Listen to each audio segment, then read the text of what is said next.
everyone. Welcome to Adobe Live. How is everybody today? I see a lot of people in the chat. I see Lindsay, Mia, Ariana, Andreas, Sean, Cody, Steve. Hello, everyone. Where are you tuning in from? I'm Shauna Lynn, and I'm hosting this time, and I'm here with Birgit Palma, who is an incredible illustrator based in Barcelona, correct? Correct. Hello from Barcelona. So we've got a lot of people here today, and it's going to be a fun time. I think we're going to be working in vectors in Illustrator for the iPad. It's going to be an awesome time. I see Gus. Hi, Gus. How are you? I see Susan, Paloma, Mohammed. Is it Hosa or Josa? Hello, Louise, Tiana. There's so many people. Hello. Hello from Toronto. We've got someone from Indonesia. I don't want to butcher your name, but it's Anesa. I hope I said that right. She says, I love Barcelona. Oh, that's good. Don't come now, but come in the future. Yes, you'll have to give people some recommendations during the stream of what they should see when it's safe to travel again. Someone says, Paloma says that Barcelona is on her bucket list. Ah, that's good. I think it would be really nice once everything is over. Yeah. Then we welcome everybody again. Yes, you can come travel, stimulate the economy, make it good. I'm already missing traveling. I'm far too long in Barcelona right now. Normally I'm always traveling, at least to see my parents. But anyway. Well, let's pull up some of your work. You've got some incredible work you've done for Adobe and WeWork. So we're just going to kind of just trickle through those for a moment. But your work has so much color. It's so beautiful. Do you want to kind of give us a rundown of what you're going to work on today? Let's see. Normally, if you take a look at my work in general, it's very geometric. So the rundown in general is we're going to do from a sketch until a final composition, today and tomorrow. We're going to create an illustration on the iPad, which will be a first for me too, a first Adobe Live with the iPad, with Illustrator. And we'll go through step by step, which I think is the easiest way to explain my process also. It's a little bit on I'm always trying to show on Behance, I try to show a little bit of my process, but actually I think it's easier to just follow me through the whole project. And we have plenty of time to do that. I hope so. I'm never sure. It's really easy for me to get caught up in details, but I think that's your job to get me back and say okay, you're wasting too much time on that leaf. Just go on. Yeah, that's the thing though. We love to see process here. We think it's a fantastic thing. It's really great to watch artists work because it shows that they're human too. That's the thing, because you can't imagine, because I was kind of trying to go through everything today in the morning. And it's because now it's my night already. Yeah. And you will see I will do quite some options of different leaves and flowers, because you never see that in the final artwork in general, that I'm trying quite a lot. And I'm of course then in the end you just select whatever looks good, but that's a process which nobody sees in general. Yeah, and I think it's very helpful for people watching to see that sort of process, because they only generally see the final bit, and it's nice to see that there's generally an ugly stage for everybody. Always. When you look at it and you're just I don't know where this is going. I don't know what it's going to do, but we're going to push through and we're going to see how to get it going. It's kind of nice, because I give classes at university, and students always believe that once, I did that too. You create something and you have a problem, and the graphic solution is a straight line, but actually it's kind of, okay, you go away and say, okay, that's wrong. Then you go another way and say, okay, that's wrong. And then you need some time to get to the end result. And that's this whole process, which of course is not nice, or just halfway nice, is always forgotten. So we'll do that too. Sounds good. of you, if you don't like a graphic, you feel free to give your opinion. Say, okay, I think it would look better, like kind of with round corners, edges, or whatever. Okay. So you're open to chat feedback. Of course, yeah. All If you have constructive feedback, which will make my artwork better, you're always welcome to tell me everything. Yeah. Well, should we check out the schedule real quick and then we'll get going and we'll just jump in. So we've already had Getting Started with Claudie from Print My Soul. We had for the Photoshop Daily Creative Challenge with Voodoo Val, and it was based on the chat I saw, it looked like it was a lot of fun. There was a lot of talk of Val and purple hair, so I'm curious what happened there. So now you're with us. We're doing vector art with Birgit Palma.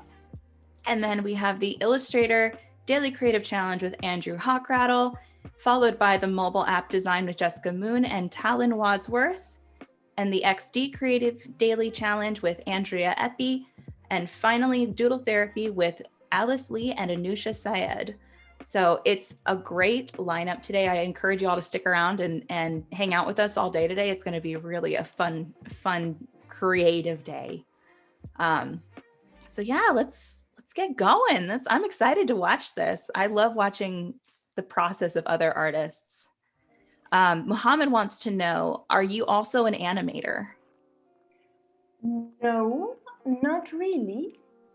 Okay. But I think I've always been interested in like animating, because I think like my graphics in general, I always think in motion, which is something strong about my work too.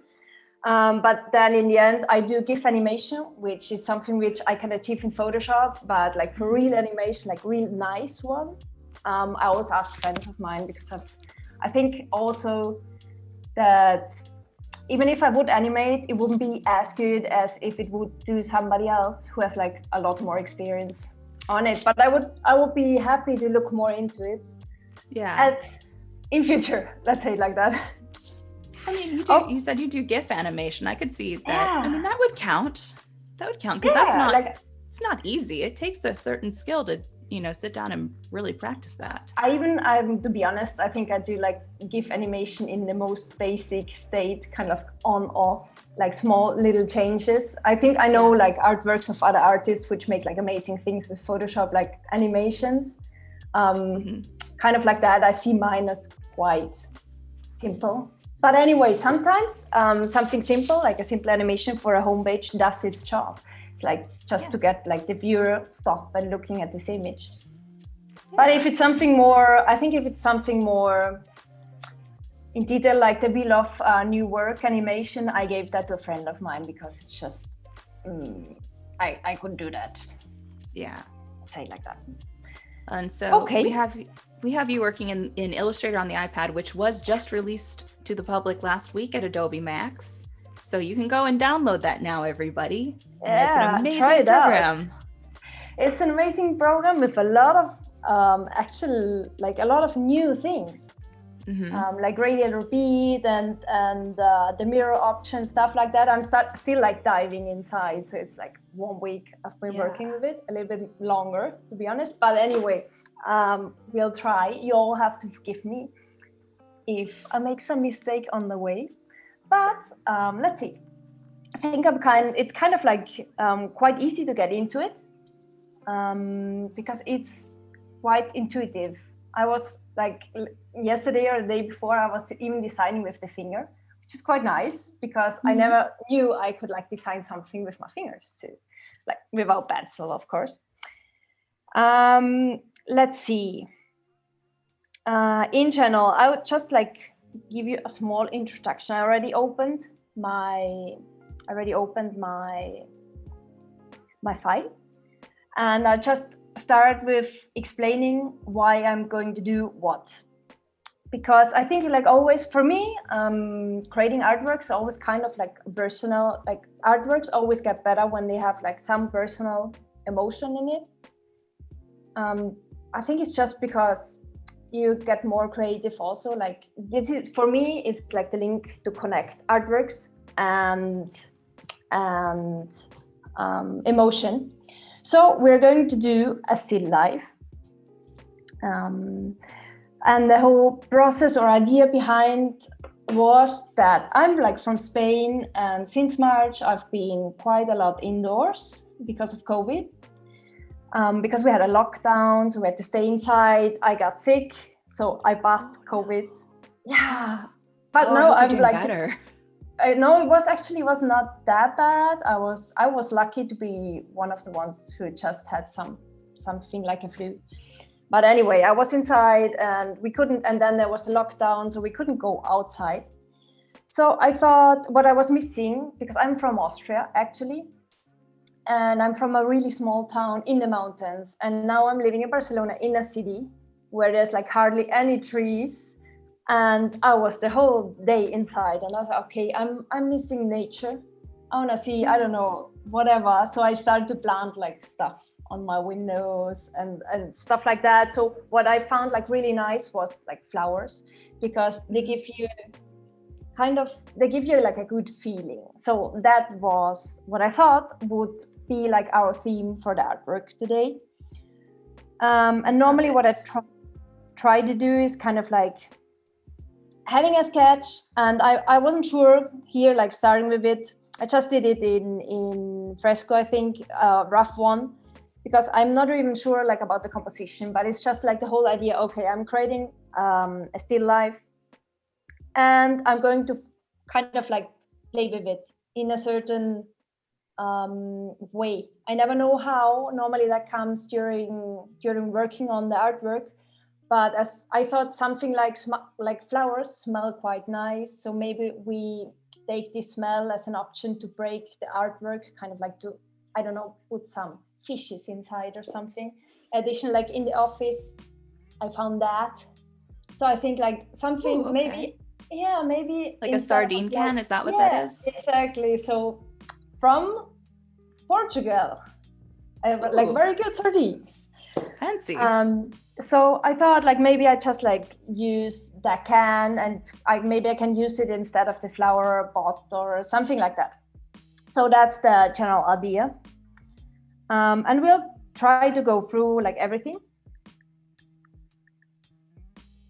Catch. All right. Tim says, Birgit, great to see you on Adobe Live again. Oh, Tim, the man with the radio moderator voice. Yes, Tim. Yes. Yeah. Okay. That's nice that he's here. Yes, he's always here. I'm feeling very flattered that a lot of people are here.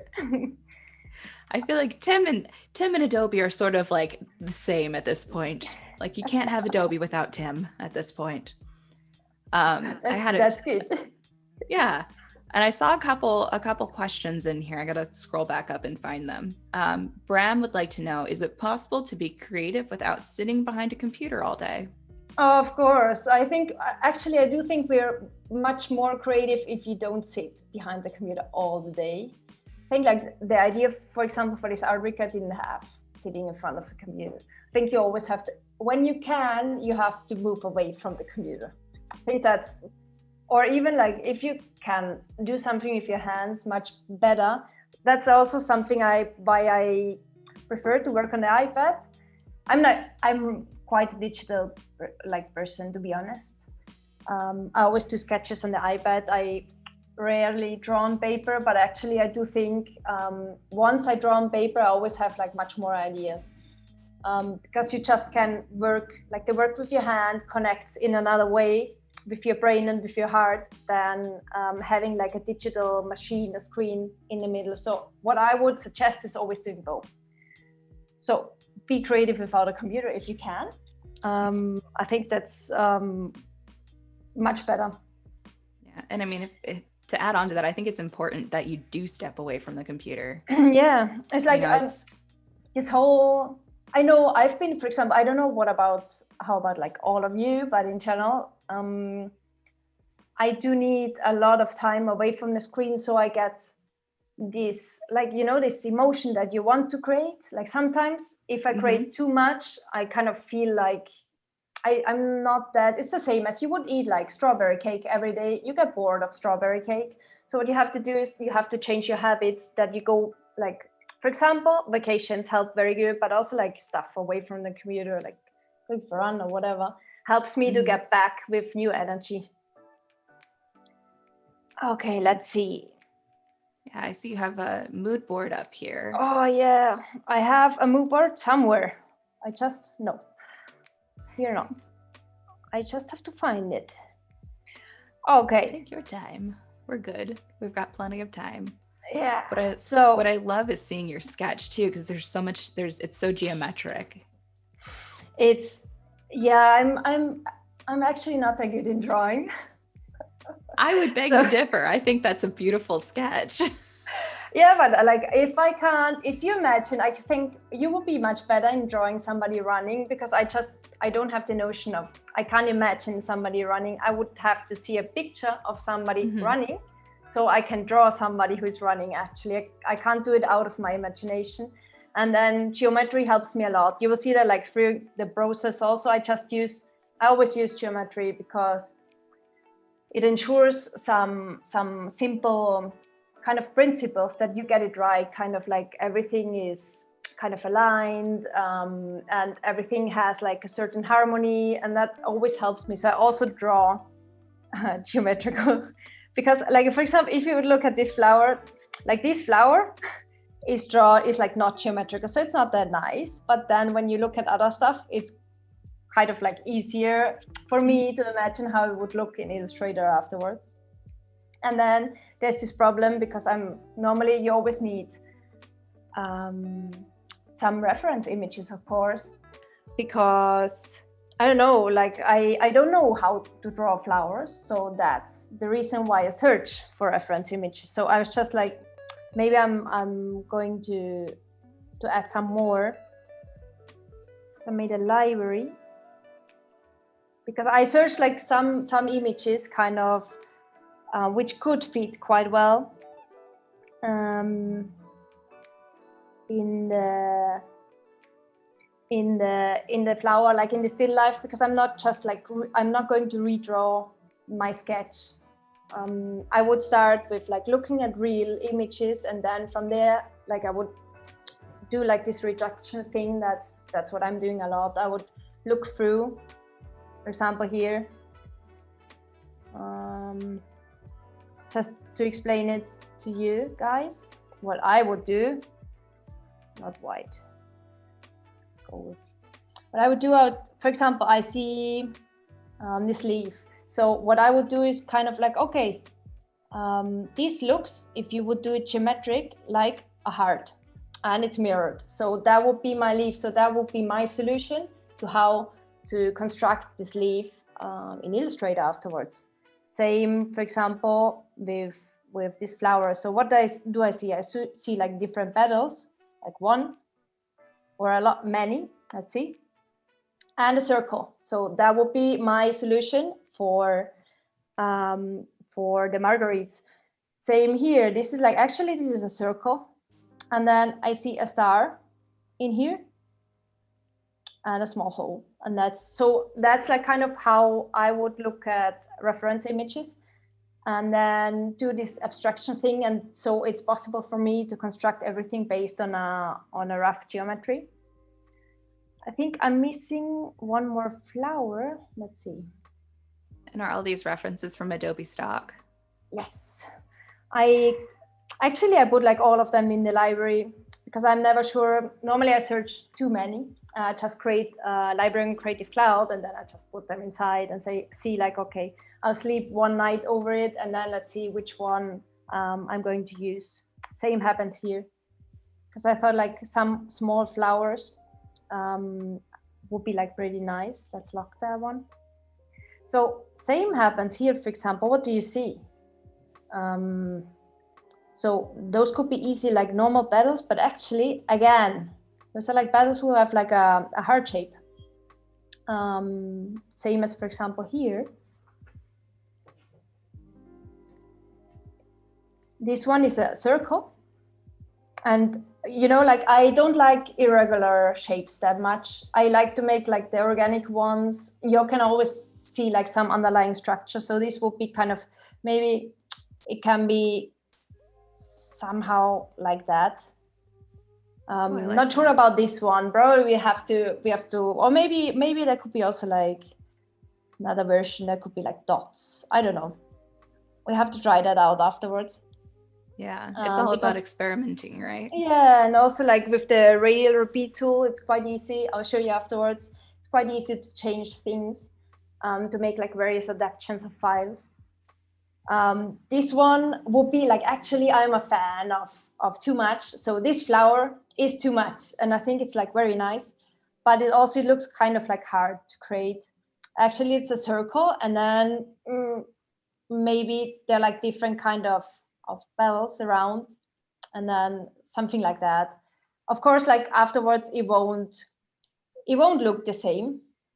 But actually, as this like is a free project, I don't care, as long as you can like recognize that it's a flower. I think that's good. Like, so I'm always getting like inspiration from real reference images, but then I'm going also like allow myself to go away from them, because not everything is, you can't redraw or illustrate. You can illustrate stuff like it is, but mostly I'm not like that realistic. So like my style, or where I feel comfortable, is like this kind of like going away from real references and give it a little bit of air, or of imagination, of creativity. Okay, same here. Like this one is really easy. That's something you can all like do at home. Whenever you have to illustrate something, you just like take the reference image, you make it really small, tiny, like 1 centimeter, and then you redraw it. And then like whatever is left, that's like the basic shape. So I think, let's see if we can add like one more. And then we will be done. So I think like that one had quite nice flowers too. Oh, that's cute. I like those. Yeah. I like the pink. I've like not even, if you have suggestions of other flowers, we can always take a look afterwards. Yeah, chat. If you have ones that you want to see her try. But like not really hard ones. Please keep them quite geometric. Someone's gonna come out with some real exotic something or other that has like 1,000 layers to it. Probably, and then that will be the one I'll be like desperate to create, and I'll be kind of like okay, no, let's do that until the next time, so can try it at home before like doing it live. So okay, this would be kind of like my very rough mood board. Same here. What I would do is kind of like saying, okay, again, like a heart shape, but it has like some kind of small half circles or ellipses which go inside. It's quite easy to construct. I get the feeling that I can try to develop like those elements. So that's something we can do, just like getting rid of that one. Name that one.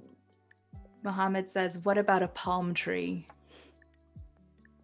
I'm just doing a work where I am doing palm trees, and it's not that easy, like designing palm trees, to be honest.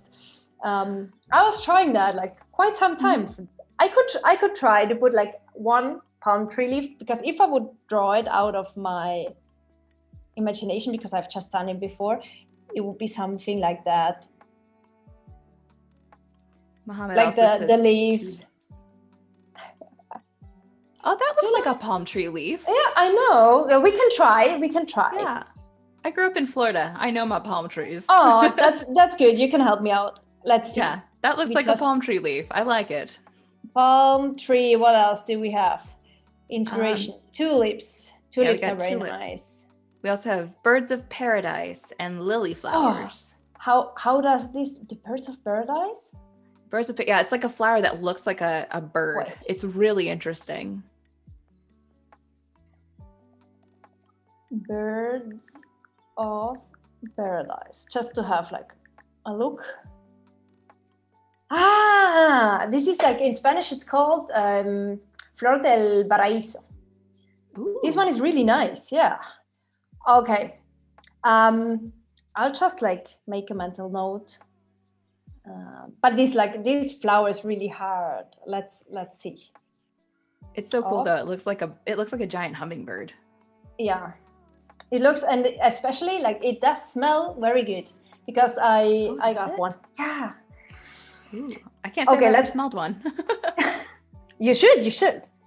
I'm missing, like, actually, I'm really missing flowers because I normally always have like flowers, not in my office, but at home, because it just makes, doesn't mean that my home like is really great, but it just makes my home much more lively if there's like, you know, these little blobs of colors in there. So, that's life. Yeah. What I also did, like for the artwork, probably you will have like some questions around colors, because that's like some huge topic.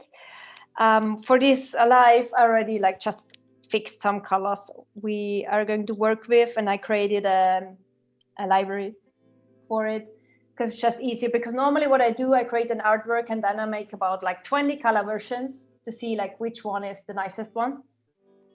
And so we save some time and have more time like designing. We'll just go with this one, which is like, at the first moment, if you look at it, it doesn't look like very fancy, but actually it gives like really nice color combinations. So what we're going to start with, I think, is just, let's start and try to create like the heart leaf, because it looks, for me, it looks as this will be like the most easy one.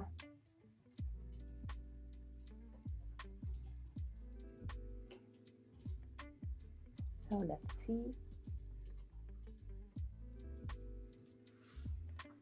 And the nice thing too, because you're using the libraries, is if you transferred this, if you open this up on your computer, you'd still have access to that same color palette. Yeah, because actually, like, to be honest, I didn't, like, the color palette comes from the computer. So I saved the color palette on the computer and just opened it here.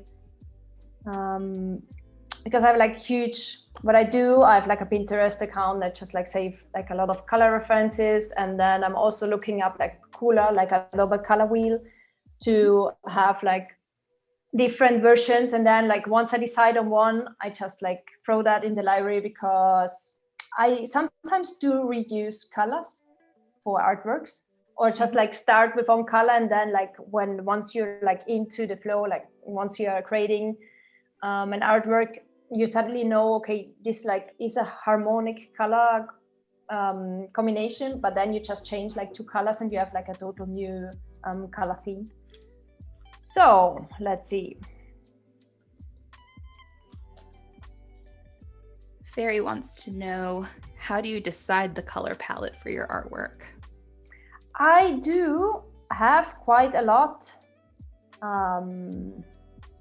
I have quite a lot of inspiration saved, like from, imagine like, for example, the French artist. I use like a lot of color combinations from artists, like mostly dead, sometimes alive. For example, I'm a huge fan of Auguste Herbin. Probably if there's like somebody from France, I'm very sorry, I'm spelling it like totally wrong, I can't speak French, but he's called Auguste Herbin, something like that.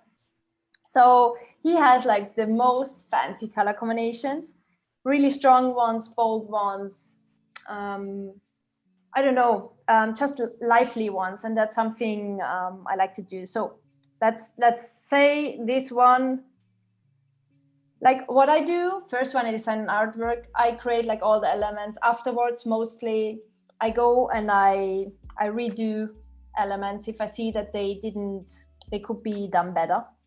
But just like for the basic feeling, because we'll create like quite some elements and then maybe we are not using all of them. That's something in my process which happens a lot.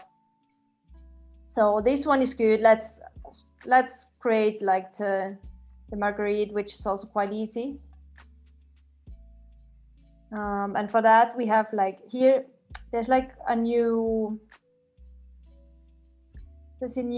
option called Radial repeat, which makes it quite easy to create flowers, because like in nature, everything is based on a geometry, of course. So, and like all kind of flowers are always radial. Not always, like the flower, the paradise flower, the bird of paradise flower is not radial, but like this one, the marguerite, for example, is. So we just switch that on, and it makes it really easy to kind of just decide like how many petals we are going to use. let's go maybe with, let's start off what I'm going to do today. We're going to create like easy, very symbolic flowers, and tomorrow we're going in more detail, like in the depth, like what can we do with those flowers. So for example, today I'll be kind of like, okay, with a flower. I love that blue. Yeah, it's super nice. Yeah. I don't want to praise my own artwork, but actually I found that blue and I was like, okay, first I didn't know if I should use it because it's not very strong, but then in combination it looks like quite nice. It does. And you should praise your own artwork. You're very talented. Oh, no, I don't know. It's good. I always think it's good to have like a little self-doubt in general, because that means I have to learn much more. So if you can see, like with the radial repeat option, it's like quite easy to make like other kind of flowers. For example, like this one. Oh, it's so cute. Yeah, this one maybe is going to be like a small one, because we have seen like, okay, this one is kind of another one, but I just had the idea that maybe there could be not just like one flower, but many, like coming from one branch. So let's make a group and just like make a branch to see how this would look like. Okay. There's still a ton of flower talk going on in the chat. Cody Okay. says that jasmine smells amazing. I just like drink jasmine like in my tea. Is that like the same flower? I guess so. I think it is. I don't know. I feel like if the tea experts wanna pipe in, they can correct us if we're wrong. There's Noor says it actually smells so good that you can stay under the tree for hours. I didn't even know. I didn't even know that like jasmine is like from a tree. I thought it would be how to say that, like the smaller ones, not the tree. Yeah. Let's see. Cody says, "Oh, that little flower is so cute. Love the shape." And Alada says, "I love how artists can't agree that we're talented. Constant struggle." I agree. It's true, because you're like I'm kind of like scared that once you say like, okay, you did something good, then like if everything blows up and it's like, oh, no, there's a mistake in it or something. I was thinking like one can do it better. Although we all have this, I guess, like I don't know many artists who really say, okay, no, I've done a good work. I'm also like, whenever I worked at different studios, it was hard to get kind of like this feedback from the client saying like, yeah, that's awesome. Sometimes you get that, and then I think you should pack it like in a really small box and put it somewhere. When you need it, you just open it. It's like, okay, thank you. Little brace. Okay, small flowers done. Oh, they're so cute. Yeah, I definitely think it's important to have confidence in your work, but like we'll finish something, we'll be like, I love it, it's great, and 5 minutes later we're at that point where we're just like, I'm gonna fix it now. I don't like it anymore. I'm like, sometimes, for example, except some also for here is kind of like, okay, you could stay working on the different leaves like for hours, and you could make them better. That's something which I call like the play option. Okay, that was nothing because I just deleted a vector point which should have been here, because I think like this leaf should have like corners. Okay. And I know, like, because when I was thinking about this flower, the general sketch of like creating this flower, it was kind of like the same, because I think, oh, maybe it's not good enough. Maybe you guys are not interested. You never know, like, who is interested in flowers? But actually, then I thought, okay, something which I like quite a lot, so I guess like somebody else will like it too. So next flower or leaf done. And they can always see if it's something that you're excited about, they're going to get excited about it too, because you're excited about it. That's nice. Are you excited about flowers? I hope I so. love flowers. I actually we have to plant my mom and I picked up a bunch of tulips, Oh, tulip bulbs this couple weeks ago, and it's getting close since it snowed this morning here. We're at that point now we have to pop them in the ground so that they can bloom in the spring. I'm Um, feeling like so far away from because like I was at the beach. Like I'm sorry for you guys who are in winter already. Like I was at the beach yesterday because I had to enjoy the last, because we are already in a state like estado de emergencia. We're already like kind of like on the way of getting closed in again. And I was like, oh no, I have to go outside. I have to do something. yeah. Because then I'll be home and I'll be working all the time. So better like use the Sunday for my own good. So that this one should be kind of the flower.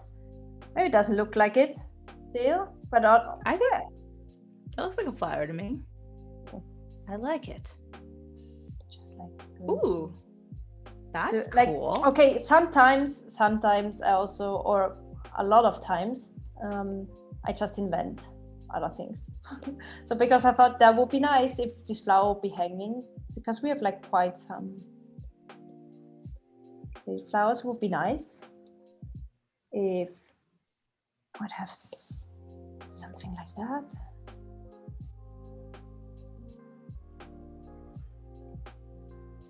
And everyone watching, like it's a lot of this Illustrator for the iPad program works so close to Illustrator for the computer. Yeah, it does.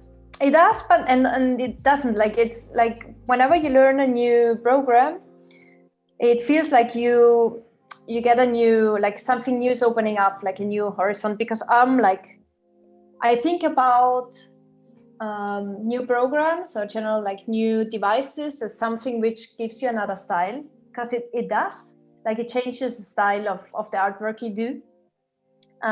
So that's kind of like nice, because here you have like other options you could use.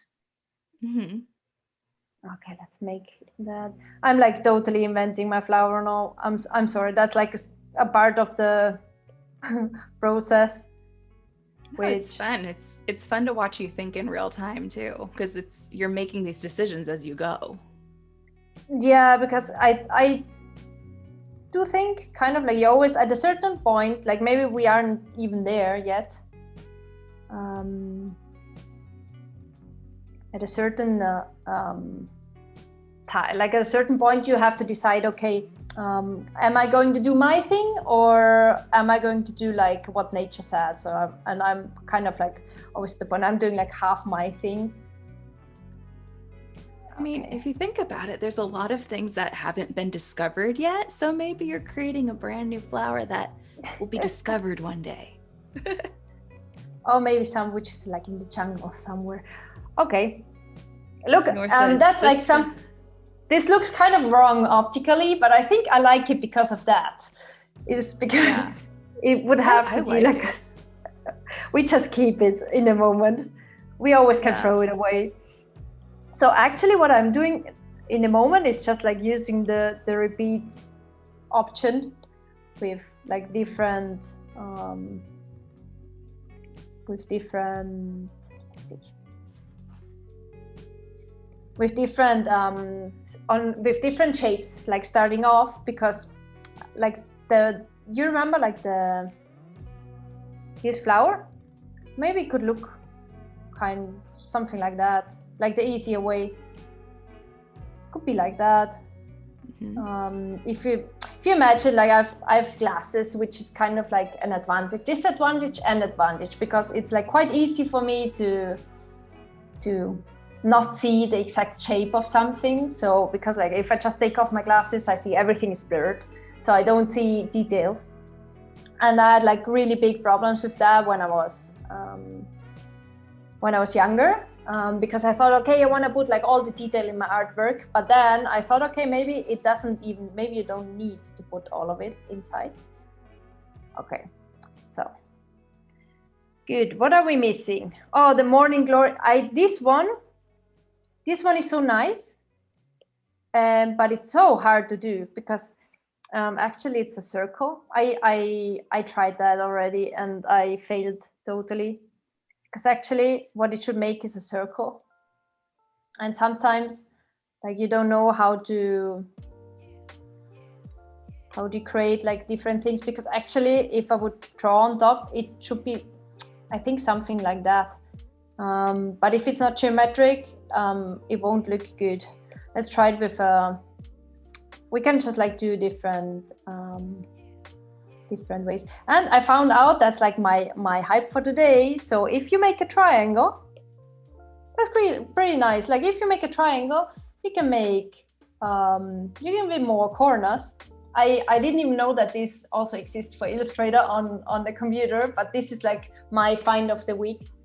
So actually you can still like, you can illustrate years and years, and you always keep on finding like new effects in Photoshop and new stuff in Illustrator which you didn't know. And so how did you go and add in, did you just like add in points and then pull them up, or?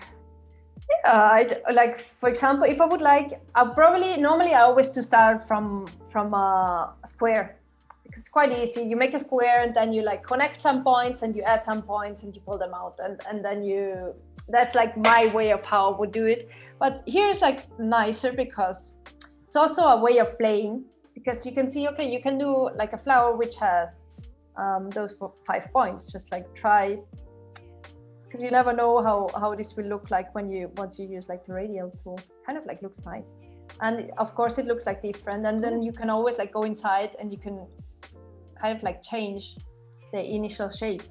So kind of like here we have a very geometric flower, which, by the way, now that I see it, we could connect those two. Let's see. That Radial repeat just gives you endless opportunities. Yeah, because like the good thing, that's a part of what we are going to do tomorrow. You can always go back inside, like in the Radial repeat, and change things.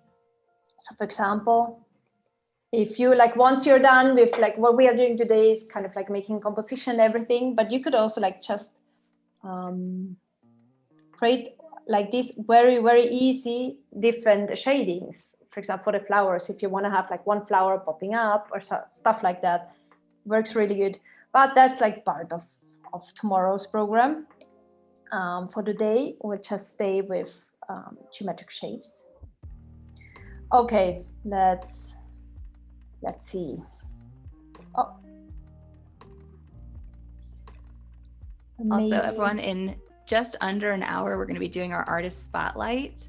Cody Bear posted it in the chat, but if you'd like to be nominated, there is a tab above the chat. It says chat info artist spotlight. If you hit artist spotlight, you can submit your Behance for a potential artist spotlight feature. So just make sure you do that if you want to do it. Oh, you should. Yeah, why not? Of course.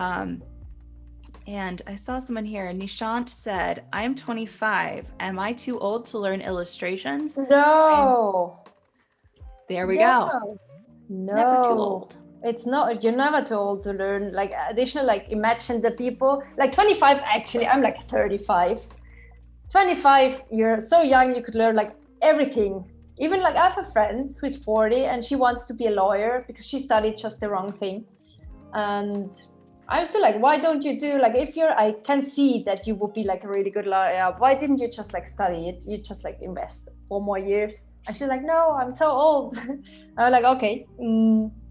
I guess like it's kind of like having a privilege too, in a certain kind. Like if you can, do not stop. Like, do not think you're like you have learned enough for your life, because I think that's just not true.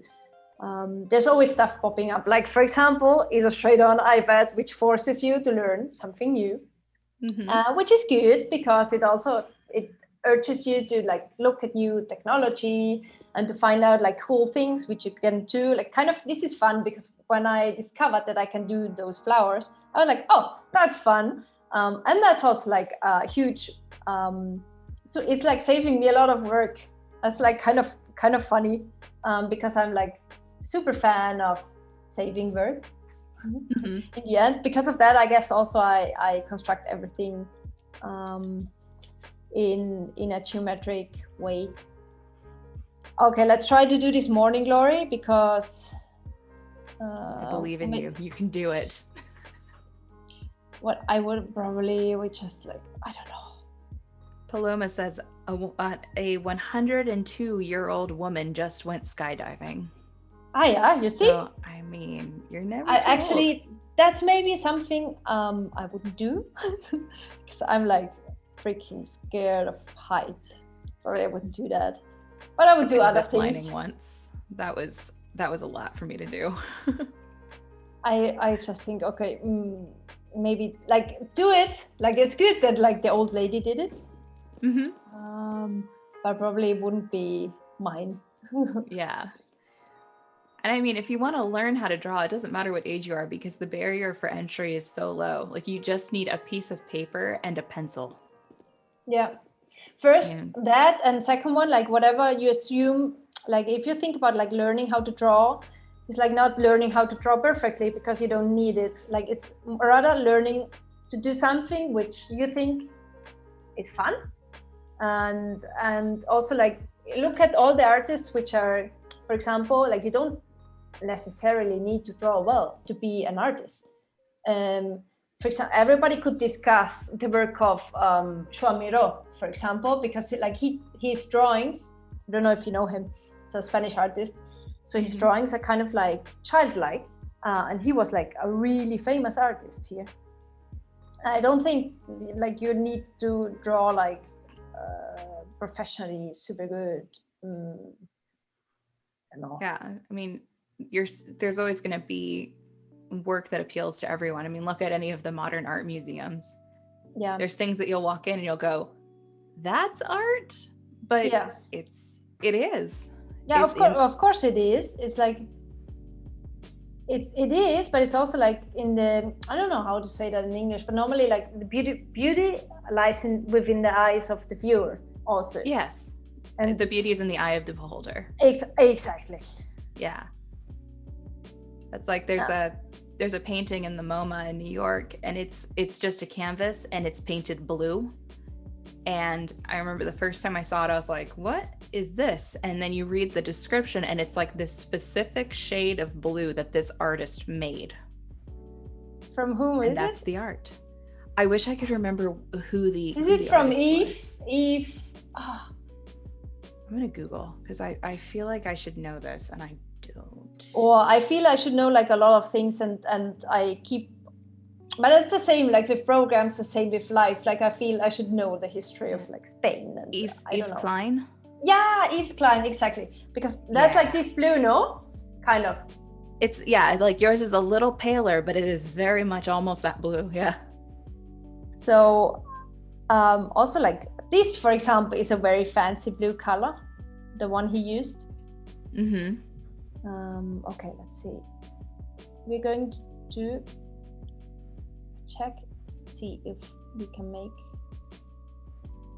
I'm like already drifting off to my imaginary flowers again because that's okay. It's your piece.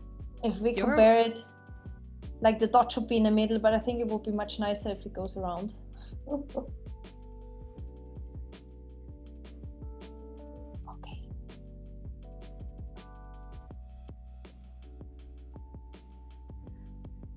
The good thing is like with all these like geometric, I think we're missing one dot. Yeah.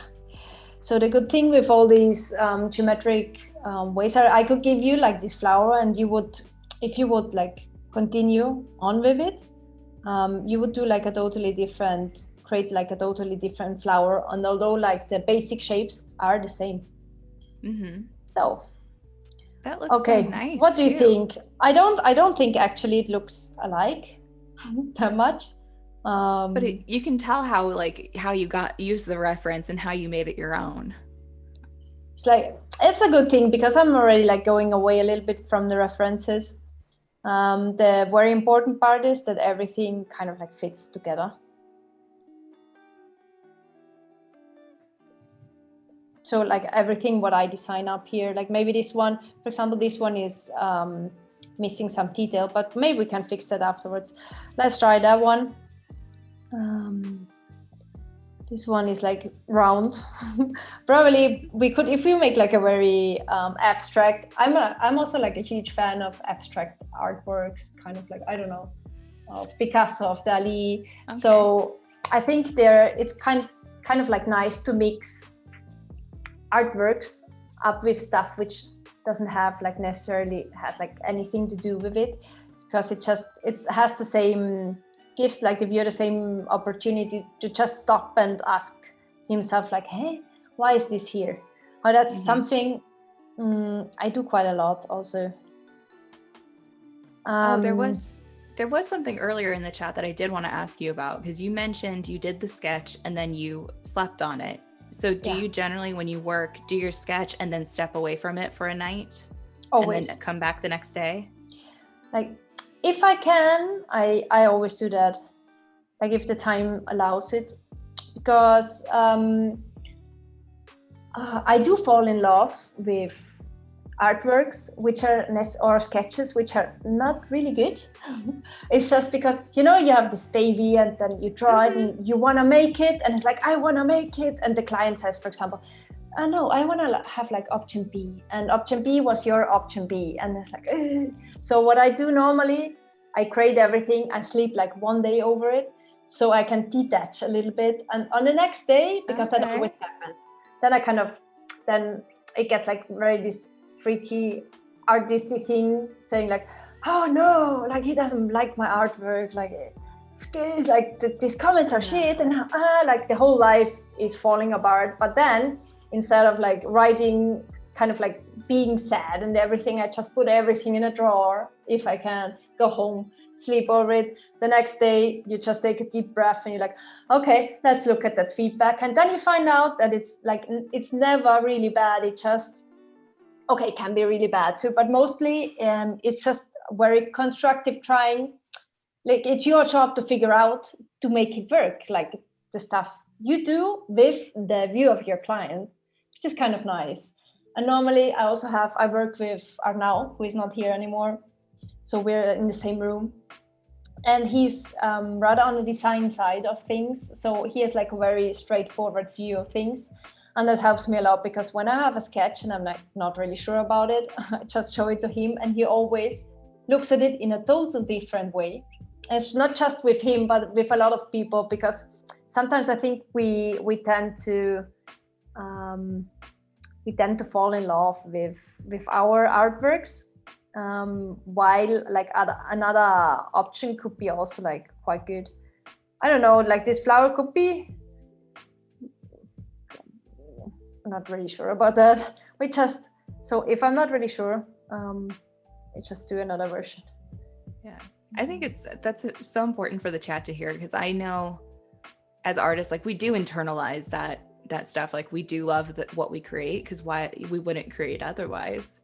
Yeah. But there's a difference between us and other careers where, someone who's trying to, a construction worker or something, if they're building something, they are going based on what they know is going to be made. They're not making things up on the spot. And so it's more of a mechanical feel, versus if we're doing it, it's very much, it's internalized, and it's like a blow to the ego if the client's like, I don't like that.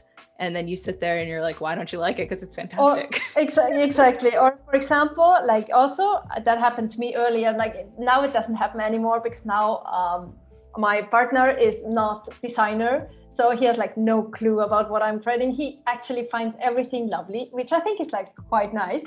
But before I was together with another guy. And it was funny because he was a designer and he had like quite another view, and he criticized me often really harsh, and like I couldn't live with that. I was like, oh, you're criticizing me. It's like my artwork. It's actually not me, but I thought like, okay, me and my artwork is the same thing. Yeah. But you're like, I'm learning as everybody. Never take critics on your art personally, or if you do, like look at it from the good side. It's a certain way, I don't know, try to make the best out of it. This is like kind of nice, even if it doesn't look at all like this bell flower. Let's see if we can make something out of it. Be nice. Some of this also has to me, I don't know if anyone else sees it, like a very Mary Blair vibe. Do I And have to know it. Mary Blair? Oh, Yeah, I should know, no? I should, I guess. You'll have to, you've seen her work. If you've seen any of like the really old Disney movies, she did like the backgrounds for Cinderella. Okay, I've seen concept her. art for Alice in Wonderland. She did if you ever see It's a Small World from Disney, it's the art of Mary Blair, and it's all very geometric, and it has this same feel, and I think that's wonderful. Okay, let's see. Maybe it's like not exactly what I intended to do, but so, like I'm still actually I'm not satisfied with it, but let's just save it in the moment, because I think it has what I wanted to do also with the flowers. So I wanted to create some very graphic, and to create like very graphic. Some flowers will be like quite detailed, and other ones will be very graphic. So maybe this one will serve us for being graphic. And actually, a good thing about, like, I'm not doing animation, but look at that. Like, if you would have to to animate it, this will look nice. Look so cool. That's the thing I thought. So the same thing happens. Same thing happens. For example, here. Look at, like, this way you could animate it and it will look awesome. So if we have some spare time tomorrow, maybe we can do like a fast GIF. That would be but cool. For that, yeah, I have to work like twice as fast. Now, if anyone's just joining in, we have Birgit Palma here working in Illustrator for the iPad, and she's doing some beautiful very geometric flower illustrations. She's got a really nice sketch that shows some flowers coming out of a flower pot, and right now she's creating all her elements on another artboard so that she can eventually put them together. That's, for example, what happened to me. That's like bad luck. So I should have, but anyway, let's just, like, for the moment, just let's leave it like that. If we are going to use the flower, we're going to rework it. But that's like typical stuff which happens to me. I just like play around, and then you have, I know, things which don't really fit well together. But anyway. I like that color combo though. It looks really nice. Yeah, maybe like then if we make it again and it will look better, then maybe we could like redo it, but in a proper way. Like this one, I don't like that. Let's make it very small. Maybe small, it would look nice. Who knows? So what else do we have? We have like tulips. We have a couple of flowers. This one is we can try that one. Let's see.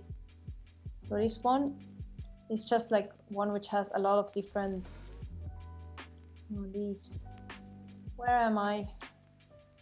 Okay. So I'm just trying to, I can just like make different kind of flower petals, and then we see how they work out.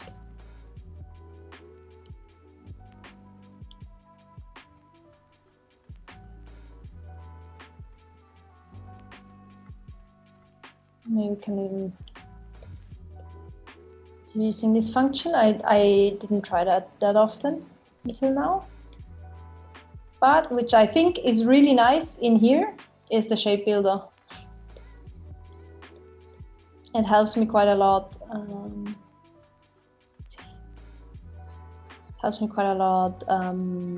Because I'm like I normally use buff finder quite a lot, and in here the buff finder doesn't exist anymore, because I think like the shape builder is kind of like the new easier version of buff finder.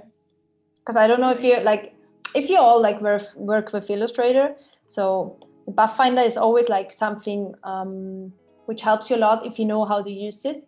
but it's kind of like hard to learn. For me, at least, it felt like kind of hard to learn.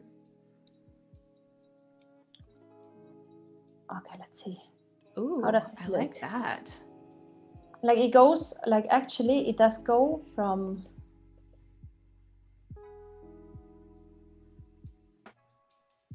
let's see, stuff we can try.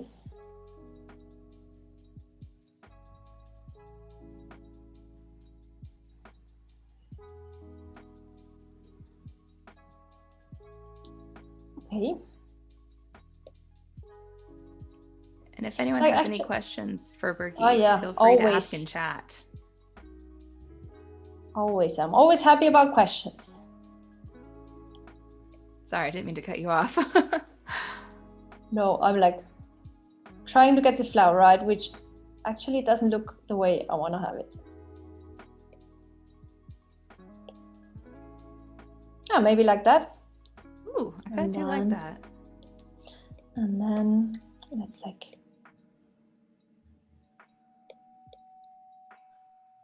could try to design in here to see, because actually you could do this at the same time. You can just like design like in the radial bead itself. Oh, interesting. I like that which a is lot. which is quite nice, because you can see like how everything would work out. Let's try. This color palette you're using really is just so nice. I did like the actual thing, like the red is kind of, it's not complementary colors at all, but the red gives, I think the red is kind of like helping the blue a lot. The blue is kind of like this water grayish blue, Yeah. which I would not use in general because it for me is like not strong enough, but like together with the red, it works quite well. And it's nice too, because often when you put red and blue together, it vibrates and it's very hard to for see example. it together. Yeah, right there. Yeah, but with that paler red, that peachier it works color, exactly. It works really nicely. It's very mid-century modern. Probably, I think like when I looked at some artwork of Auguste Herbin, like this guy just before, and he has like very nice color combinations, and I might got the 1 or 2 colors from him. Yes. So honestly, that's the easiest way to come up with color palettes, is look for inspiration.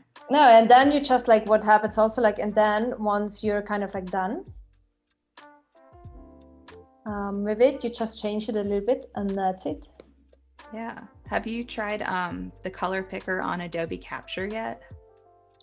I did. I'm just like such a I never, like, I should do it more often, kind of like go with open eyes, and once you see like a color combination you like, you just like take a picture. It's the same as actually like the Adobe color wheel. You just save the colors for later, because I never have the same moment happening, like, okay, I make an artwork and I find this color inspiration. No, normally I do find color inspirations like on the way, and then later on I will use them. So this will work quite well actually. Do you use it a lot? I don't use it as much as I should. I am a color palette hoarder. I have a lot of color palettes. Same as me. Yeah, I scroll through. Once I've done a sketch, I'll scroll through and I'm just like, this feels good today. That's also like a good way of working, very intuitive.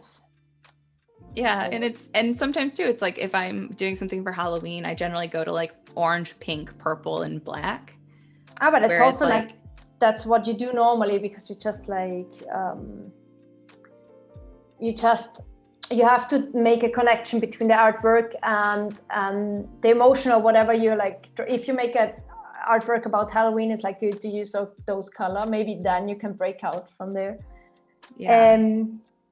So kind of like what I would do, I don't know how much time do we have left to see. We still have just under an hour. We've got about like 55 minutes. So Our artist spotlight's in about 30 minutes. So what we are going to do, because actually I'm not done here. Actually, I should like create like more different.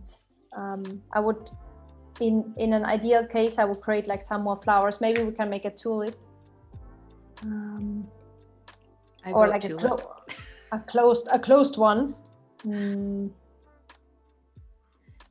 Felix said, he goes, I may have missed this earlier, but when you find you're having a hard time finding inspiration, what do you do? Where do you go, or what mental space do you try to get into?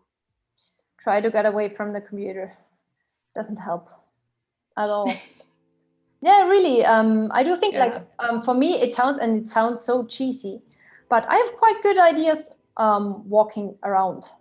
Not trying to get inspired, just like really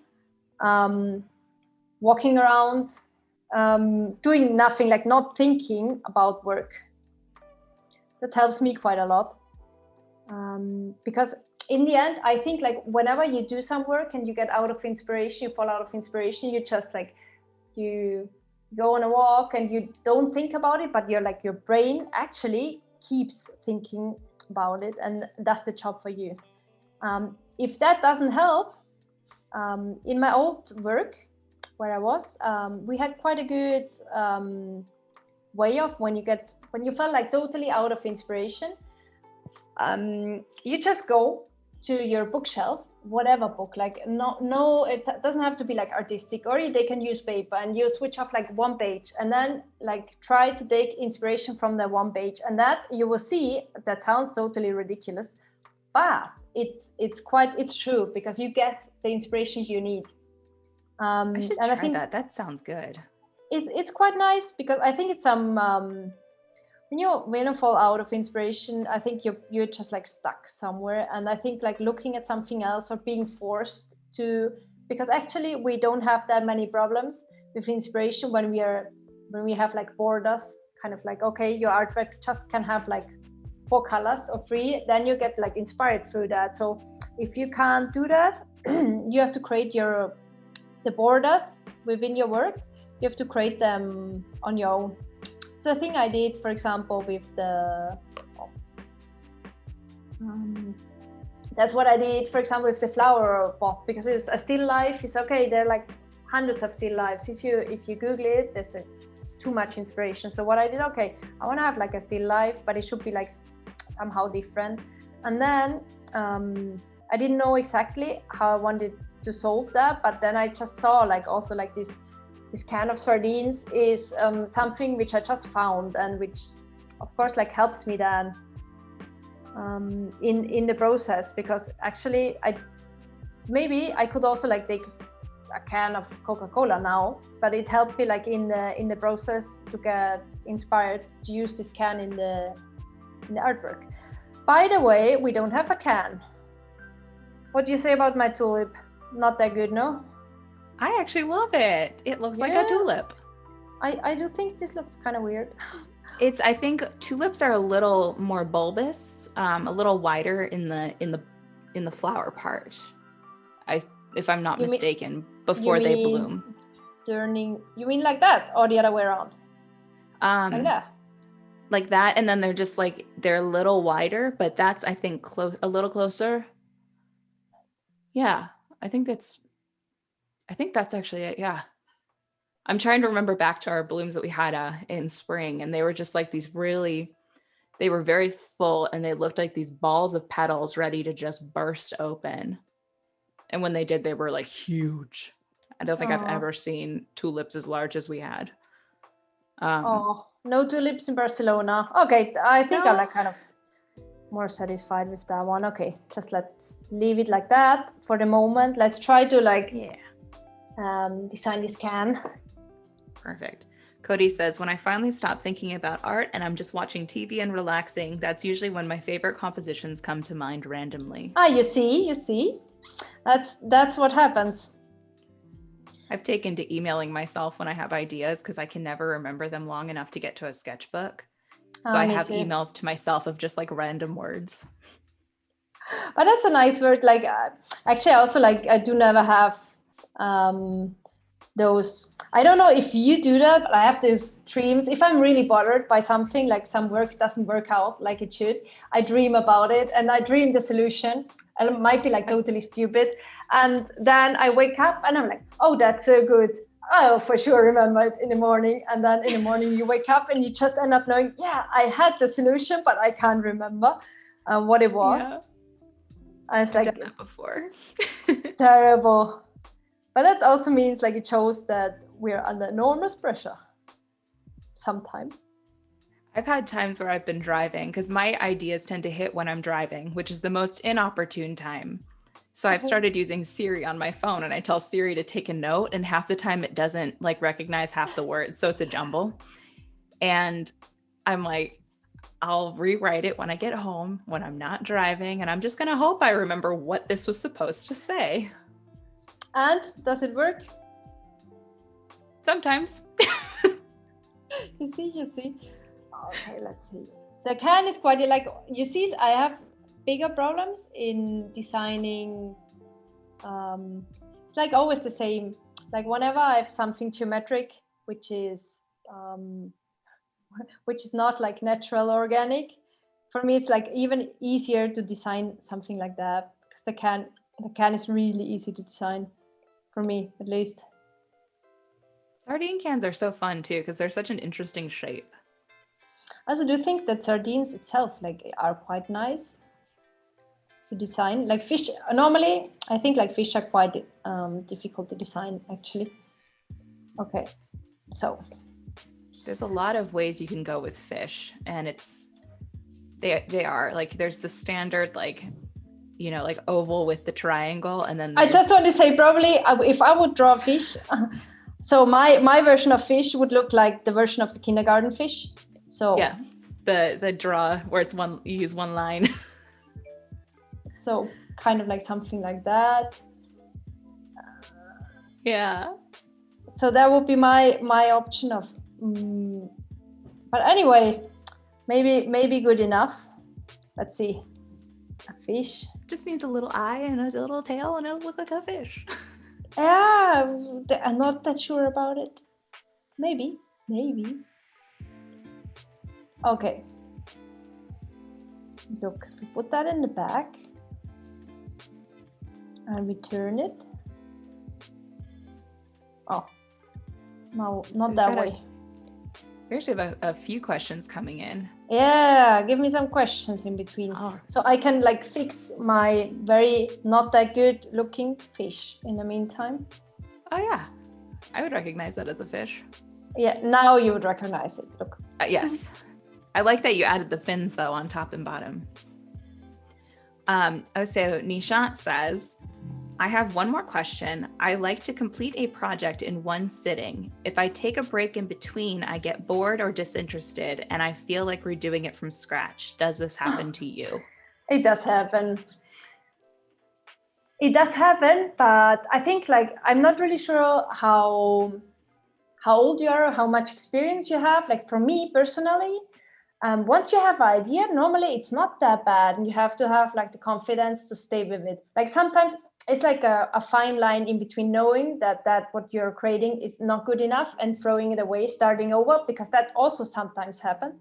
Like think about the flower pot in the flower still life in general. It's like good that if you have that notion that you want to start over, because like a lot of people don't have that, use it and create like, but based on what you just have done, like create something new. For me, in my experience, I'm always kind of like carrying, it's like a baby. It's like that's my baby, my artwork. So what I try to is not get carried away and to continue. If I see that the artwork in any way could work, I'm normally just like take a step back, thinking about it, rearranging, because I have some things which always help me, kind of like checking in, are the colors right? One thing, is the composition good enough? Because if you are not sure about if your work is, if you should start anew. Like if those things don't work, normally I would try to rearrange my artwork, for example, and from there I create something new. So I never throw away totally everything. I at least like stay with the idea and because as you can see, for example, I'm always like creating quite a lot of material. Maybe in the end we won't even like we just use like 4 or 5 elements of that. That's like my working process.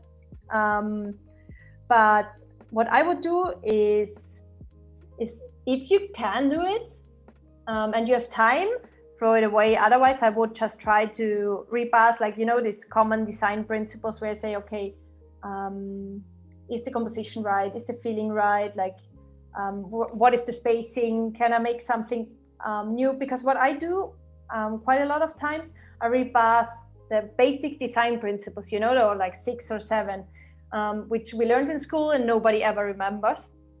But actually they're quite nice. So if you have them been somewhere, you can go and repass, like, okay, is the composition right?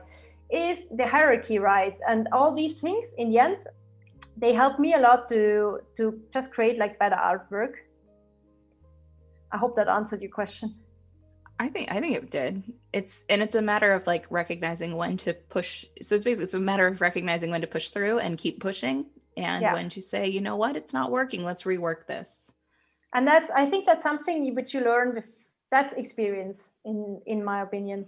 Kind of like experience is coming, like knowing when you have to start over and when you should like stick with it sometime. So let's just, in a moment, let's try. So for me, for example, I'd say, okay, we have like enough. Doesn't mean that we have enough elements. We could like create a lot more, and we can we can create like a lot more elements, but just like that would be that was exactly what you were talking about. So now I would see, okay, I'm not really sure if this is actually going to work. So what am I going to do? I'm doing a couple of compositions, and I mean like compositions, really fast ones. So which means I just throw whatever element I have. Let's put that down here. Where did it go? Okay. There's another question, and I can't say their name because it's a username, and it looks like Strepo. I'm going to butcher it, so I'm not going to try. You know who you are. They said, what is the hardest thing when it comes to making illustrations or designs? Having the idea. I think having the idea. For me, like the hardest in the meantime, like now, earlier it was the technique, but technique you can learn. So for me, like the hardest thing still is like getting a good idea which you can use, like which works also. Something, because for me the way of saying, okay, I have this idea, and then like realizing that it does work, this is like the in between, like this is the best case scenario. So you have an idea and you like this, for example, now I'm trying out 3 or 4 elements and see that it works. That's good. So if I see that it doesn't work, I'm going to throw that away, and I would start over. Okay, let's try to just, so the first idea which I had in here, because I have the sketch already, but I'm never, actually this is, actually should have that much bigger. So I have this sketch, but that doesn't mean like I'm always staying with the sketch. So what I see, because like balancing composition is always quite important in any work, and in yours too. So what I would do first is trying out if this is like actually something I could work with. Put it down too. Hello. That's what someone else asked. Hold on, I gotta find it.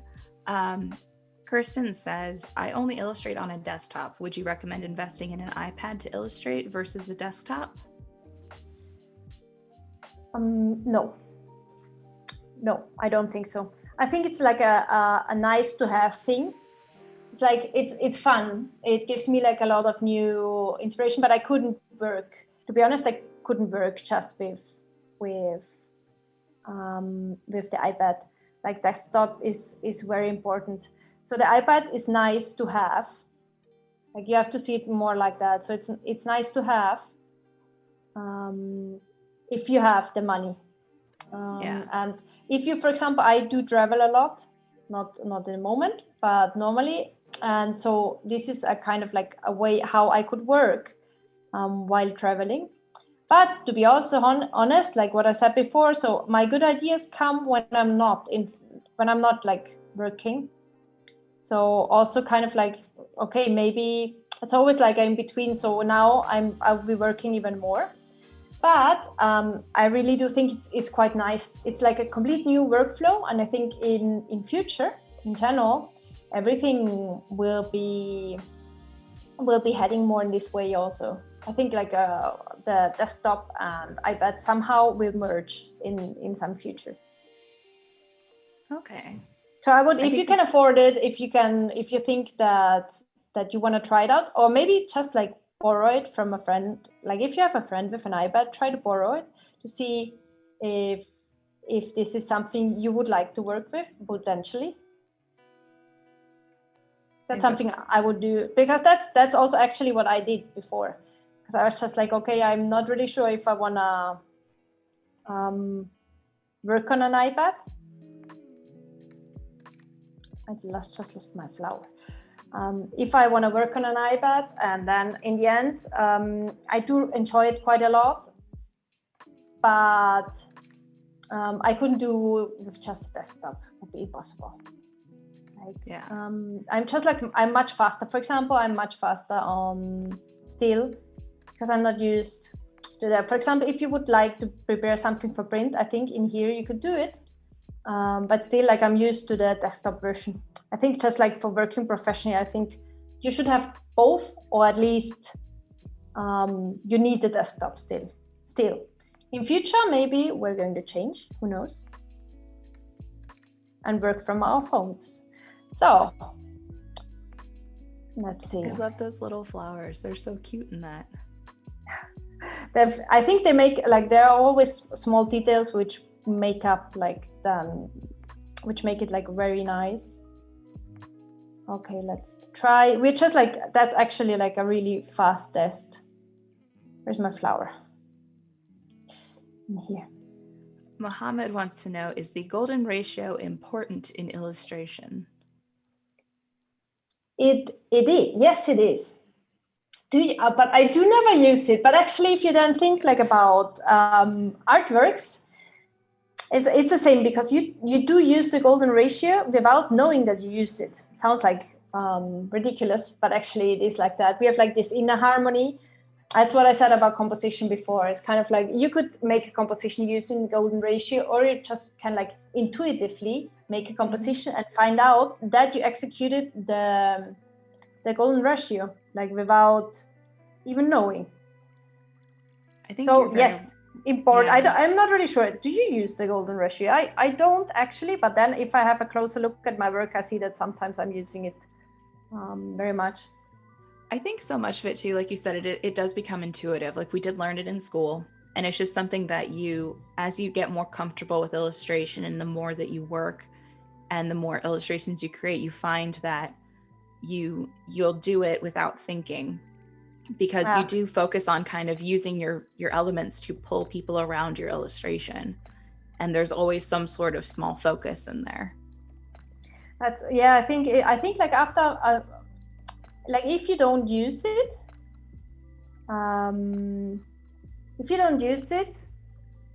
or if you think like your artworks don't use the golden ratio, I would like recommend just like to try that out and to use it like thinking about thinking about it, using it like different compositions like golden ratio, but also like a centric composition and then a negative space, kind of like those different compositions, because I think it's also like a matter of repeating, like repeating helps you to train your eye also, or also like looking at others' work. So in general, let's stop with that composition because I think that's enough. Here's my flower. We've got about 5 minutes till the artist spotlight. Yeah, because that's like in general, that's like one composition which you think, okay, that one could work. It's just like a feeling. That one could work. And then what we also can do is making a second one, because normally I always do at least make 2 compositions, and the second composition will be the one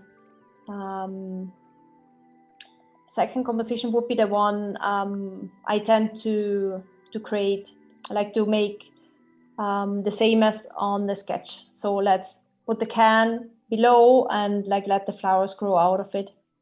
It's also quite, you can also like in these compositions, you're also like able to test, for example, if you think that here's something missing, what I actually think that there's like something missing, probably it would be like nice to just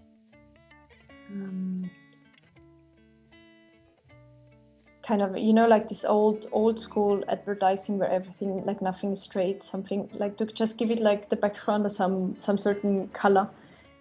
And in here I would do the same,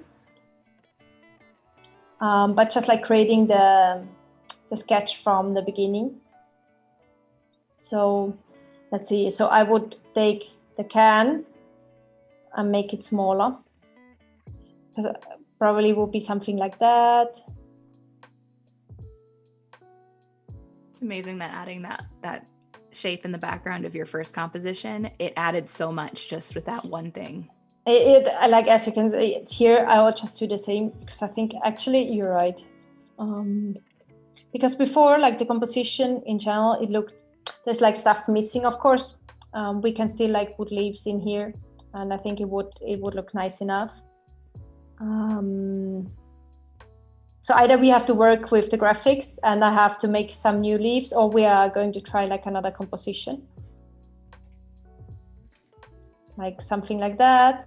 And then, as we said, because here I didn't even use the fish in the other one, but actually what I think it would be nice is if the fish would be in the can and the flowers would grow out of it. So maybe, yeah, let's try that. It's always like nice to give your artwork, I don't know, some small detail where you can see that it's you, kind of like some fun part. Because like maybe now I'm not that funny, but in real life I'm funny. I think at least my friends can protest. Maybe I'm not funny at all, but I think it's always like, that's part of being me, that there's always something in the images which I kind of like have a funny note, let's say like that. So clipping mask, and then we just cut out that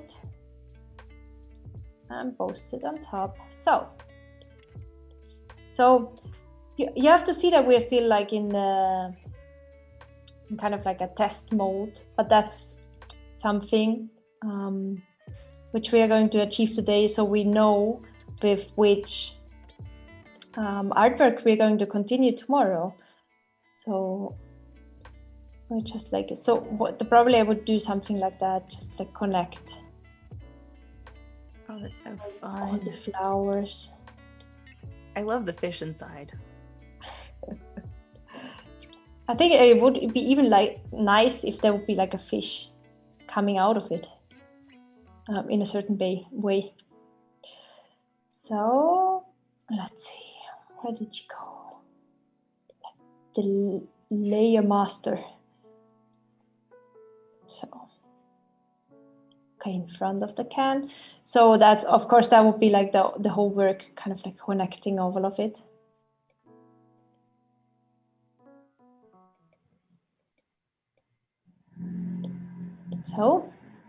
So even if this is like a fast way of seeing if this would work, it gives us a good view, and we'll kind of like look at both of them in a second. Just think, okay, so the question would be, okay, which one would be, maybe this one could be a little bit bigger. And there's like one flower missing here in the middle. I think you can take that one. Ah, that one is nice too. Ah, we didn't use the tulip. Oh yeah, we got to do that. What I love is the first one feels so structured, and this one feels like very whimsical in comparison. Yeah. Oh, and you know what we didn't use? That one, because actually I think that still is quite nice. So maybe just put it. Where do we have it? The tulip's so cute. Like I should start. Normally, what you would have to do, I think, is just to create like a new artwork. When you do that, but as we are still like in a test phase, let's make that smaller. I think something like that could work quite well. Oh yeah, that's fun. So I think something like that. It's still like very rough, but that's so that would be my composition test. That would be all the testing I would do. Like that's my way of creating. So once I see, for example, I do feel more comfortable with the area one, which means like the second one. Mm-hmm. Once you see that this could work, so what I would do is like, I'm not really sure what you all think about it. If you would like go for option 1 or 2, maybe like a vote. A vote. I'm not really sure if one can vote in here. Can you just say 1 or 2.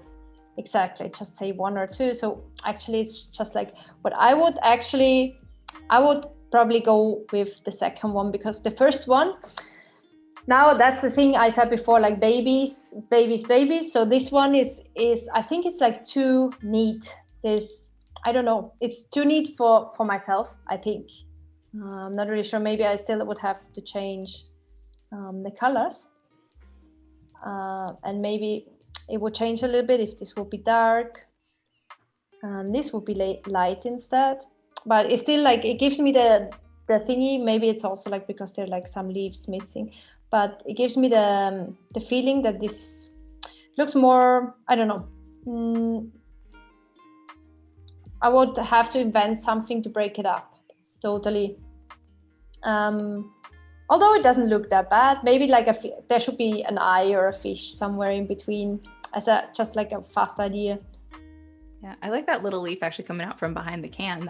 That gives it such nice depth. Yeah, maybe, or there should be something like, okay, you can always make a fun thing out of it. You can put 2 eyes in there, and then you would have maybe, like, also the can is quite basic in the moment.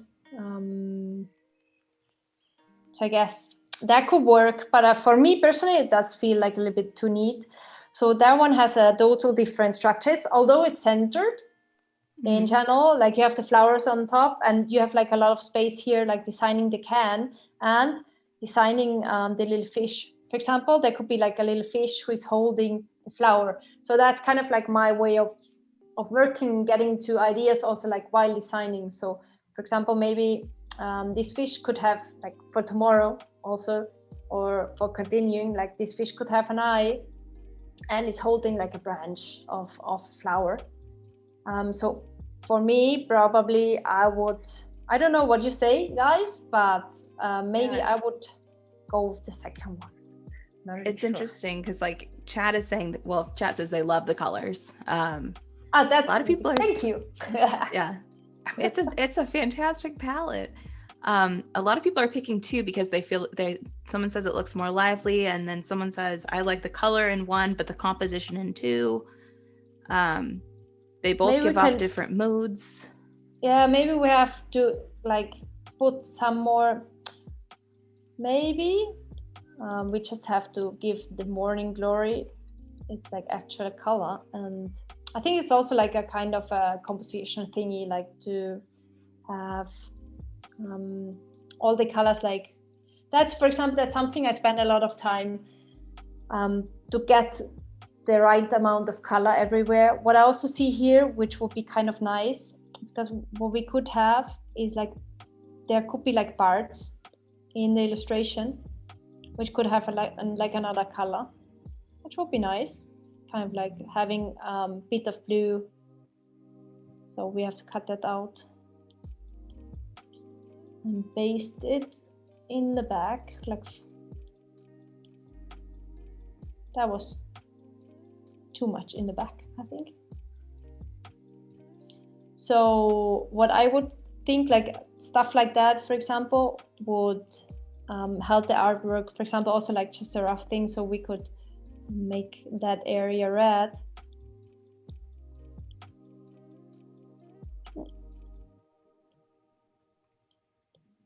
That would be like the time for Birgit to clean up, because that's what I never do. Like, that's the thing I definitely do not like to do, cleaning up. So what I would say, like, okay, maybe maybe one could continue with the second one, actually. And so what I would do next is kind of like getting this compo and saying, okay, this is the one we're going with, and then I would just like start to rebuild it from scratch, to see, because like I'm still in my play mode, say it like that. So I'm still like the play mode. Yeah, it's like a mode like where I try out different things. Like maybe they work, maybe they doesn't. I like it. If they don't work, I just stay with it. So let's ungroup that. Start with and put below, because maybe like, for example, then there come like different things where you say like, okay, the shading could help like the cam to gain some like centered, more like a centered view, and also like stuff like that. For example, okay, we have to rearrange the flowers because size-wise, so that they would look better. And that's like a lot of things which still have to do. And you have to imagine, like, we still have the radial repeat mode on, which means sometimes if you would like to, we could still like change the amount of petals which we have. Yeah. So it looks like the countdown for the artist spotlight is at 0. Yeah, that's good. So let's jump into that. Yeah, let's do that. The chat's yelling at me. Sorry, guys. So we have an artist spotlight today. And it is, I'm going to hope I say this correct, Sneha Kadaba. So are you able to see this?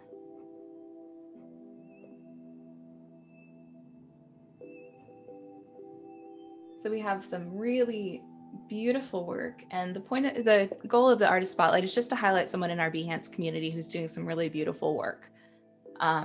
So here we have, there's a lot of beautiful patterns, very folk art feeling. Look at these color palettes, they're so nice. I never would have thought to do like a green with yellow like this. Oh, it looks like very autumny also. Yeah. Looks like me too. Like, as we're already in autumn, you're already in winter. Nearly. I am. Let's see. There we go. And they're like different ones. Yeah. Like, look at this, like, reminds me of sort of your compositions. Exactly. Yeah. So like the central composition are always like a good point to start a channel. Like it's even produced. They produced it in real. Oh, very nice. So that will make up like a nice pillow. Yeah, it looks like these might be mock-ups, but honestly, this is a fantastic thing to do, especially if you're making patterns and stuff, is to like mock it up and show it show how it could be used. You could mock it up as a pillow or what have you. There's a lot of options with Adobe Stock. Adobe Stock has a lot of mock-up options that you can work with. Like, look at this little tent. Dino and Kids Pattern Collection. Like, actually, it's nice that when you see it, like in how it could work, like in the mock-up, it would be much easier to also connect it to some company, like the artist in channel. Like, look, I can make those patterns. They look really nice. Like, give me some work. Let me produce it. And I like too, in in this especially, they have the little palm trees in the background. So they're showing how they could also use wall decals that would match, and they're pulled straight from this little dinosaur pattern. How cute are these? Very nice. Do you see any that you want me to highlight? The fourth one does look nice. Yeah. This one? Yes. Ooh, yes. Oh, because Halloween is approaching. Yes. Oh, it's so, like, the coloring is so perfect for autumn. Yeah. Look at that little pumpkin. I love his stem. That brings us into a Halloween mood, totally. It really does. It's so appropriate for this time of year. And look how it would look so cute on a bag. Like I could see like myself using this at like a farmer's market. Of course. Like, or even like the farmer's market itself, saying like, okay, yeah, that will be perfect as a background for our signatures, like kind of like whatever.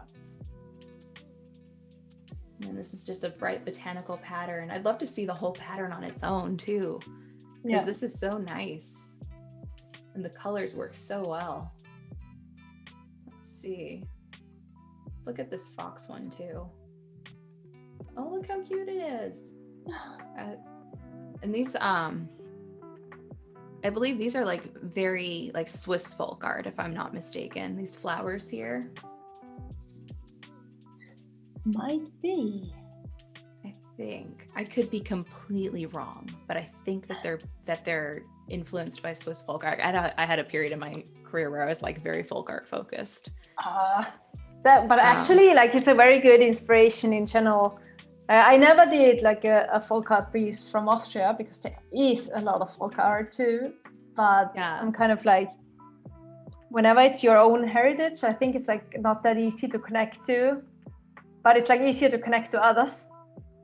For example, I'm like a huge fan of Mexican folk art in general. But like my own folk, like from my country, I'm not really sure.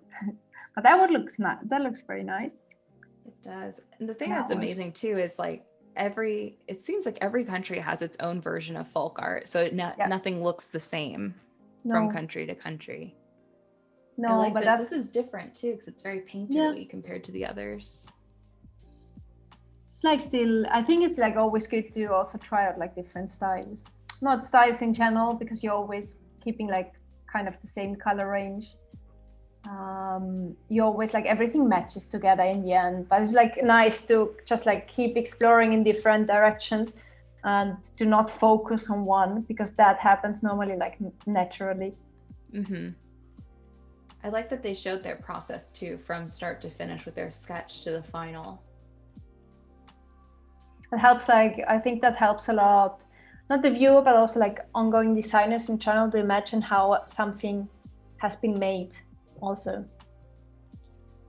Yeah, it's always nice to see the sketch to the final, because it's fun to be able to see the design decisions that happened along the way as well. Exactly. And I guess like there's just a highlight of design decisions. So for example, like the bad ones, like the flowers, which are going not on board on the illustration, for example, they're going away, you will never see them. I won't show them, but then it's nice to see some in between.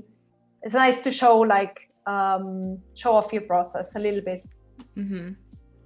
Yeah, I always like seeing that with like branding and stuff, because it's really fun to see how people come to their solutions for logos and things.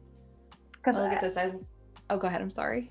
No, there's like actually there's some brands, I can't remember like any concrete one in a special one, but sometimes, or FedEx, like there's some things where you think, okay, they've been thinking like hours in it, and you can't like see the process actually anymore, but it's then nice to follow it through. Oh, that's nice too. These are really nice. I like their first image where they have it mocked up on a pegboard. Yeah, and you see like that everything fits very well together. Yes, so much. And I like that everything isn't just a portrait, it's like sections of portraits and stylization, and so it's nearly like a graphic system which you could like reuse. Then if it would be like a branding, you could just go and use the snippets everywhere. Yeah, like I could see this top one, this little rainbow, I could see that in a kid's collection anywhere. That's true. Oh, look at the little pillows. I want to have one. I know. It's like they're so welcoming. You just want to grab them and hold them. What's this one down here? Patterns for an ice cream party. Oh, look how fun these are. They're little popsicles. These look like they're mocked up as little notebooks, as wrapping paper. These are nice. So it kind of like it's already totally finished. Like you're showing exactly how you could use it. Yeah, I think that's so important too. When you make things like this, that you want to be able to convince someone that wants to license it. It's really good to be able to show the use of it. First that, and second one, like if you wanna sell something, I think like if you wanna sell your style in channel, you always have to have like a certain amount of pieces which you can show that, like with mockups, like especially like with mockups, that you know what you're talking about. Kind of like, look, I'm a pattern designer. I have like all those projects. Like look at them, so I can offer you another pattern. Kind of that happens like in the end, because I think I have the feeling that sometimes companies don't know exactly what they want, so they contact the designer, and like the portfolio helps the company itself, like the people there, to imagine what could be possible, and that's quite nice because then you don't start off from zero. Yeah. That one is nice too. I love geometric patterns. There we are. Yes.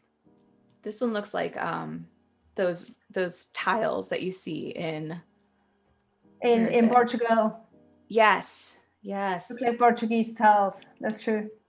Like if you go to, if you all ever come to Europe, or you are in Europe, you should definitely go to Spain and to Portugal, because I do think like the design, like all these different kind of like the tile designs of Lisboa, of Lisbon, and of Oporto are really nice. And even like looks a little bit like, that could be Granada. You know Granada?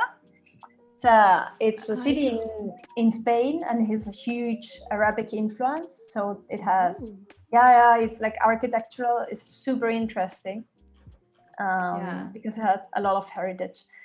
And I like the colors. For example, that already would be like something where I could take kind of like saying, okay, this is like a nice, but that's personal. Of course, like color decisions are always personal. But this could be like easily colors I could use for any artwork. Yeah, it really is a lovely color palette. It really is, and you could see that in someone's house. You could easily throw those in in someone's living room. Yeah, I have like there are like these Japanese designs for blades, like which are also similar. Mm-hmm. And like everything done like this. I think this is a trend in kitchenware, at least in Europe. But so we all have like blue and white porcelain going on with a lot of patterns. I have those at home. That's so nice. They said, read their little about me. If you guys make sure to give Sneha a follow. She says, hi, I'm Sneha, a designer and illustrator living in leafy Oxford in the UK. By day, I work as the creative head for a large organization, and I spend the rest of my time doodling and playing with my cat. I approve of this. If you like what you see and would like to find out more or want to collaborate, please get in touch. Aww, so wonderful. That's a very nice text also. Yes, and I like that they pulled one of their patterns up here into their hero image, their little banner up here. That works so nicely. So thank you so much, Sneha, for submitting your art for the Artist Spotlight. Bravo. Claps all around. Yay. So we have about, what is it? We're at 20. We've got like 5-ish minutes before we gotta say bye-bye. So we'll we can maybe like, there are some questions still. Yeah. Or I could describe what I'm going to do tomorrow in channel. Yeah, that would be good. So if all of you are satisfied with version 2 out, like tomorrow on, I'll continue with the second version, like with this one. And kind of like try to set up everything correct, because that's like very important. So to center everything, to have like a good composition of the flowers, which I think like we are still not there. That's something I would have to work on. I would have to work on the color balancing. And then the cool part is I do give myself always some time to play around, because that for me is still like very tactical work, like creating elements and creating composition. So what I will do tomorrow is kind of like looking how I could rework those flowers. So for example, let's see. So kind of like playing kind of, because if you look at my, if you look at my artworks, I always do play also with a little bit of gradient, and I do play quite a lot with details. So what I would do is I would try to find out what's possible in general, like creating those artworks. So maybe kind of like giving it even more detail. Maybe it will be some detail which won't be visible at first, but I would taking it away from reality and giving it some special life, kind of like looking at the flower. Can they be somehow appear that they will come out of the screen rather? And that's stuff which you would do, like giving it shading, proper shading, also like giving it some extra love, like some flowers are not exactly there where I want them to have. So that would be stuff which I would do tomorrow. If you want to join me on the way, they should. Like this feature, for example, also like it looks kind of okay, but I think it could be better. So maybe, like Shauna said before, maybe he should have an eye. I think that would be stuff which I would do tomorrow. Maybe like some of the leaves can be broken. Maybe I still have to adapt like some kind of color. So that will be all things which I'll tackle tomorrow. Sounds fantastic. And if you guys didn't see in the chat, Cody did say that the regular scheduling for the Illustrator Daily Creative Challenge that was supposed to be right after this is unfortunately not going to happen today because Andrew is having some power issues. So make sure that you do join us again.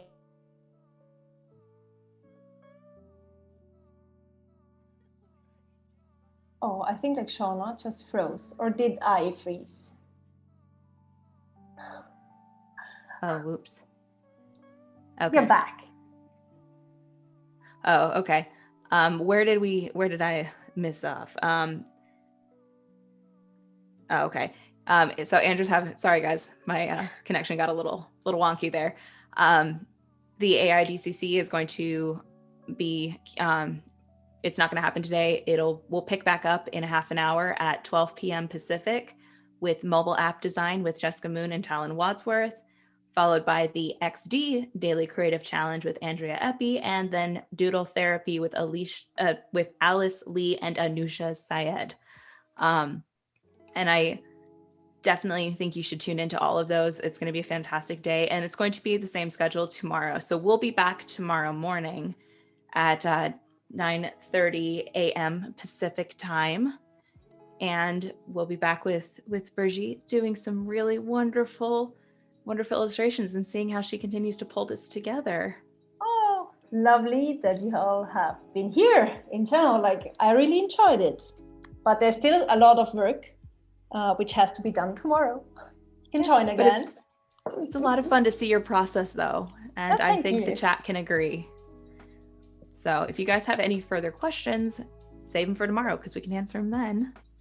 Otherwise, if anyone has any last quick questions, we might be able to fit them in. We got maybe like a minute left, so